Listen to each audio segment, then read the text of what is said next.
नमस्कार, knocking-news.com में आपका स्वागत है। मैं हूं गिरिजेश वशिष्ठ। दो बड़ी घटनाएं हो गई हैं, किस पे बात करूं किस पे ना करूं ये दुविधा है। पहले बात करते हैं चुनाव की। देश के अलग अलग हिस्सों में पहले चरण का चुनाव कंप्लीट हो गया, मतदान कंप्लीट हो गया है। बंगाल में दबा के वोट पड़े हैं, असम में भी खूब वोट पड़े हैं। इन दोनों राज्यों में पोलिंग परसेंटेज अच्छा खासा ऊपर गया है। वैसे भी यहाँ पर अक्सर बहुत ज़्यादा चार्ज्ड एटमॉस्फेयर रहता है, काफ़ी जोशीला चुनाव होता है, इसलिए सभी लोग बढ़ चढ़ कर हिस्सा लेते हैं। इसके अलावा अलग अलग जगहों पर अलग अलग परसेंटेज वोटिंग का आया है। नॉर्थ ईस्ट के राज्यों, छोटे राज्यों में बड़ी संख्या में लोगों ने वोट डाले हैं और बड़े राज्यों में थोड़ी शिथिलता सही रही है, जैसे राजस्थान वगैरह वगैरह। अब इसमें कुछ सवाल ये हैं कि इस आज के मतदान के बाद, मैं वो सारी बातें नहीं बताऊंगा जो हर चैनल पे बताई जा रही है, इतना मतदान हुआ, इतने प्रतिशत हुआ, वहाँ फला जगह ये हो गया वो गया ना। मैं आपको पहुंचाने वाला हूं उस जगह पे जहां पे इन सब चीज़ों का निष्कर्ष निकलता है। वो जगह ये है कि अब आने वाले दूसरे और तीसरे चरण के चुनाव की तस्वीर क्या होने वाली है। आज का जो चरण रहा है वो किसी भी तरह से भारतीय जनता पार्टी के लिए उत्साह बढ़ाने वाला नहीं रहा है। यहाँ तक कि गडकरी जी की सीट पर भी उतना क्लियर कट मामला नहीं है। वहाँ पर भी भारतीय जनता पार्टी में सरफुटअव्वल है और जो गडकरी साहब हैं उनको अंदर से ही चुनौती मिल रही है। फडणवीस साहब जो हैं वो एक दूसरा गुट है नागपुर में, और उन्होंने इस बार चुनाव में, ऐसा कहा जाता है कि गडकरी को बहुत समर्थन नहीं दिया। गडकरी के समर्थन में उन्होंने वहाँ कोई ना जुलूस निकाले ना कुछ हुआ, बल्कि एकनाथ शिंदे जो शिवसेना के हैं उनके साथ गडकरी का रोड शो निकला है। पोलिंग परसेंटेज का जहाँ तक सवाल है, जो अर्बन एलीट इलाका है, जो पढ़े लिखे लोगों का इलाका है नागपुर का, जहाँ खाते पीते लोग रहते हैं, वहाँ से ज़्यादा लोगों ने वोट दिए हैं। और जो पेरिफेरल इलाका है जहाँ पर अक्सर दलित, पिछड़े और मुसलमान लोग रहते हैं, उन जगहों से पोलिंग परसेंटेज तुलनात्मक रूप से कम रहा है। इसलिए गडकरी साहब का नाम मैं इसलिए ले रहा हूँ ख़ास तौर पे क्योंकि वो एक ऐसी सीट है जो आने वाले समय में तय करेगी प्रधानमंत्री कौन हो, अगर बीजेपी में सीटें मोदी जी की कम आती हैं। तो उस पूरे सीन में गडकरी जी संशय में हैं, लेकिन उनकी प्रतिष्ठा इलाके में बहुत अच्छी है, इसलिए वो चुनाव जीत जाएंगे ऐसा माना जा रहा है। लेकिन ऐसी क्लियर कट जीत रहेगी इसकी गुंजाइश कम है, क्योंकि वामपंथियों का इनके इलाके में बहुत प्रभाव है। कांग्रेस वामपंथी मिलकर चुनाव लड़ रहे हैं और आम आदमी पार्टी ने भी वहाँ पर पूरी तरह से इनको सपोर्ट किया है जो कैंडिडेट है। खैर, दूसरी कहानी आती है कैराना से। कैराना में इकरा हुसैन नाम की एक बालिका चुनाव लड़ रही हैं। लंदन से पढ़ी लिखी हैं, मुस्लिम हैं, और कैराना एक हिंदू बाहुल्य सीट है। और ये वही कैराना है जिसको लेकर पूरे देश में एक कैंपेन चलाया गया था पलायन को लेकर कि देखिए यहाँ से लोग मकान बेच कर जा रहे हैं। कुछ तस्वीरें आई थी, ये मकान बिकाऊ है, और ये आरोप लगाया गया था सोशल मीडिया पे कि मुसलमानों के डर से लोग वहाँ से मकान छोड़कर जा रहे हैं। और आखिर में हुआ ये था कि भारतीय जनता पार्टी के वहाँ के जो सांसद थे उनको भी सामने आकर खंडन करना पड़ा कि ऐसा कुछ नहीं है, कोई भी व्यक्ति यहाँ डर से छोड़ के नहीं जा रहा, सब ठीक ठाक है। तो ये वो कैराना है जिसके बारे में हिंदू मुस्लिम ध्रुवीकरण की बात होती थी। और आज उस कैराना में जब इकरा हुसैन समाजवादी पार्टी की कैंपेन कर रही हैं तो उनको सबका समर्थन मिल रहा है। यहाँ तक कि जो मुस्लिम बाहुल्य इलाके हैं उनमें तो वो वोट मांगने भी नहीं गई हैं। उनका पूरा समय वहाँ के गाँव ग्रामीणों और ख़ास तौर पर जो पिछड़ा वर्ग है, जाट है, दूसरी जो कम्युनिटीज़ हैं उनके बीच में गुजर रहा है। वहीं पे सुबह से लेकर शाम तक वो रहती हैं और बुजुर्ग महिलाएं सब लोग उसको बहुत प्यार कर रहे हैं।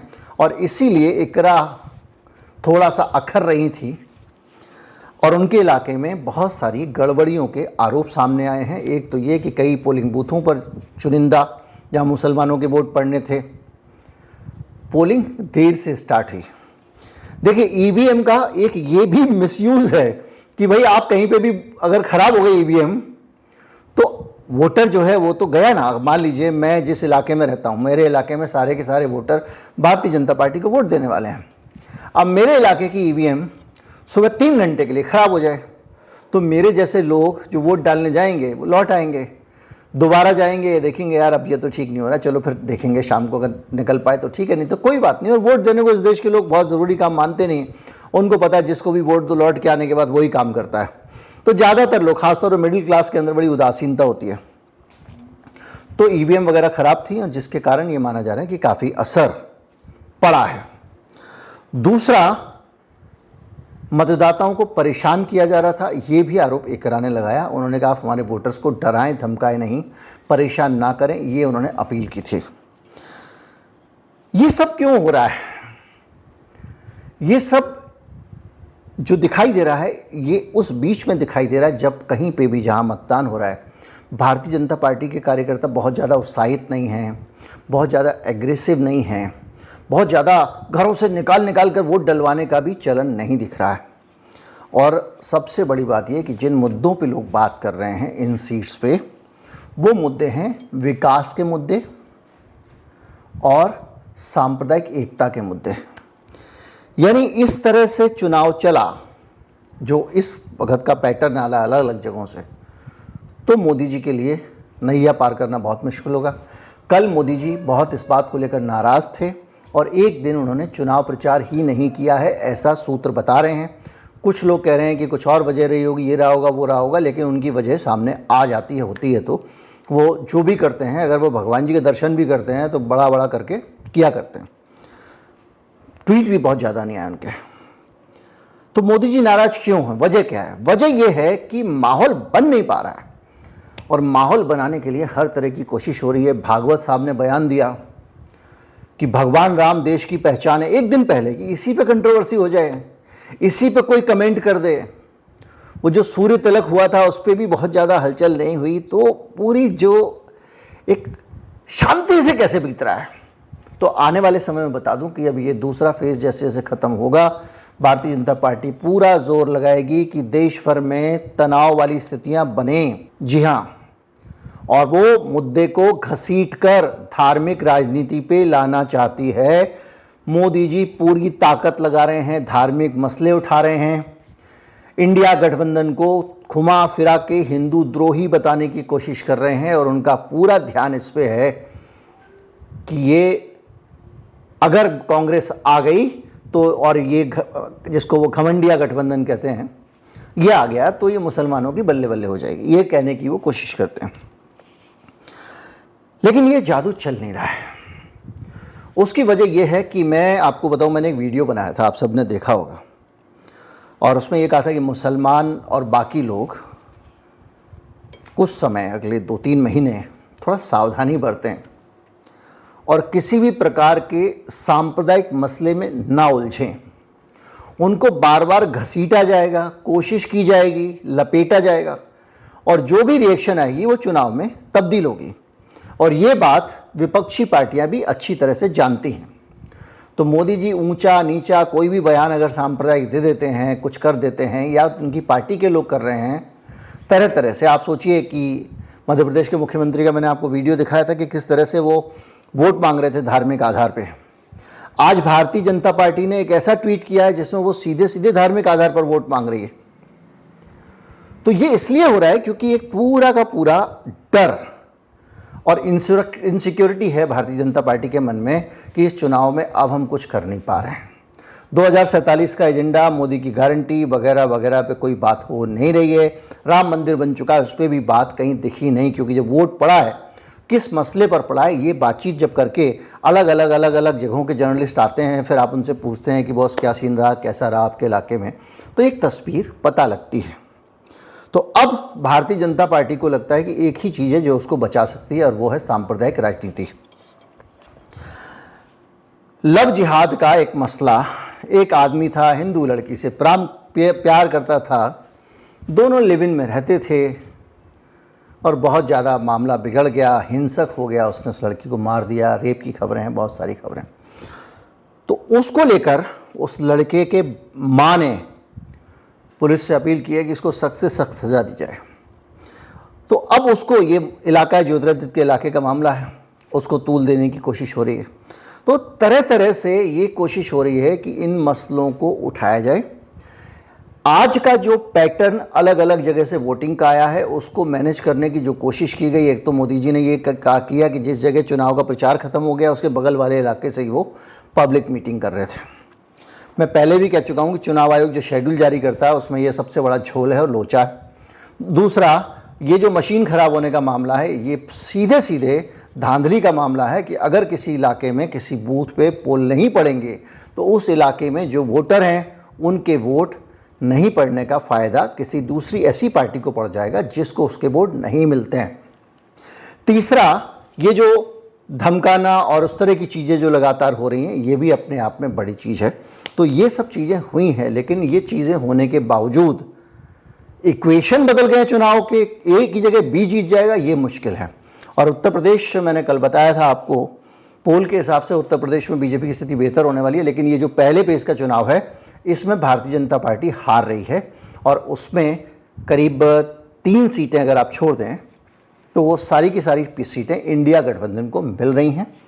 महाराष्ट्र में भी यही स्थिति है और राजस्थान में भी जो भारतीय जनता पार्टी सुपड़ा साफ कर देगी वाला सीन दिखाई नहीं दे रहा है। एक पोलिंग परसेंटेज एवरेज टाइप का है, जब गुस्से में लोग निकलते हैं और तो वो एक बड़ा वोट परसेंटेज पड़ता है, वो वहाँ कहीं दिखाई नहीं दे रहा है। फिर भी राजस्थान को इस लॉजिक के आधार पर हम मान सकते हैं कि भारतीय जनता पार्टी को वहाँ लाभ होगा। वो लॉजिक ये है कि जो कैडर बेस्ड पार्टी होती है उसको एक ज़्यादा एज मिलता है अगर पोलिंग परसेंटेज कम हो। और दूसरा ये है कि पोलिंग परसेंटेज जब बदलाव के लिए वोट आता है और गुस्से में लोग वोट डालते हैं तब भी पोलिंग परसेंटेज बढ़ता है, तो वो चीज़ भी राजस्थान में दिखाई नहीं दे रही है। फिर भी जो 2-4 सीटें भी अगर कम हो रही हैं राजस्थान में तो बड़ी बात है।